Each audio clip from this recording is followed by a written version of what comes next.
Hi everybody, let's talk about Karst scenery. So Karst scenery is formed by a limestone landscape. So your entire ground or maybe your underlying rock is limestone.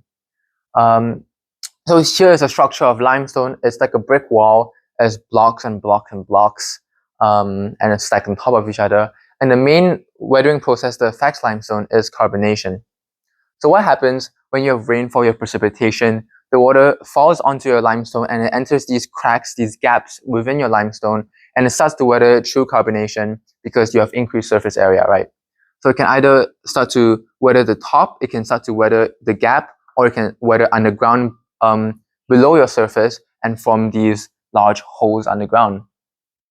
So this entire process explains all your landforms down here. So let's get to your landforms. So your first above ground landform is your dolines or sinkholes. Dolines or sinkholes are essentially just depressions of your ground, depressions of the limestone scenery, the karst scenery, any holes in the ground essentially. And there's two ways these can form, either through just the weathering of your gaps of your surface, creating, widening a hole, or it can be the creation of these caverns and caves. And so it doesn't support the top layer of limestone anymore. And therefore it falls under influence of gravity, collapses, and you form this hole underground or a doline or a sinkhole. So let's move on to a dry valley. A dry valley is essentially, there was a river initially. So there's a river eroding the landscape, and it's vertically eroding because it's maybe at the upper course. So it's eroding downwards, vertically downwards. And it still exists because maybe this layer is soil. But as it reaches limestone, because limestone is very permeable, as you can see with all the gaps and cracks here, it's very permeable, so it drains water really quickly. So when your river approaches your limestone, the water of the river starts to drain away.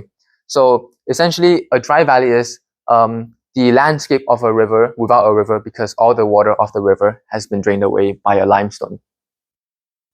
What about disappearing streams? Well, disappearing streams are when there is a river in the limestone scenery, when there is a river in the karst scenery, but the water it meets with a doline or a sinkhole and it just falls underground into one of the caverns that we'll explain on later. So there's a river, but it disappears because it just falls into a hole. How about limestone pavement? Limestone pavement describes the top layer of limestone when you have these weathering of the cracks or the joints of your limestone, and it forms uneven patterns of pavements. If you look at images online, it's really interesting. You have the actual limestone itself, they're called clints. So this is where the blocks are, and the gaps that do exist between each clint is called grikes. Let's move on to underground landforms.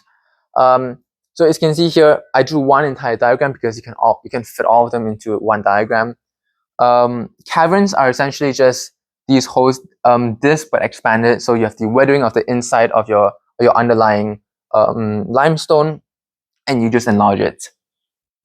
So you have stalagmites or stalactites. Some of you might have heard of these terms before, but here's a good memorizing term because they're quite similar, right? Stalagmites, the M, you can think of it standing as mountains. So mountains come from the ground and peak at the top. So stalagmites come from the bottom and peak at the top. Stalagmites bottom, and therefore stalactites are the opposite, and they come from the top to the bottom.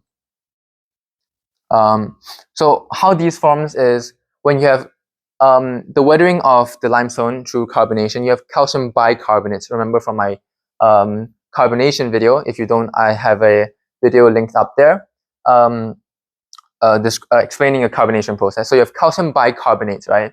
When you're weathering all of this, but as it reaches the cavern, it gets exposed to air.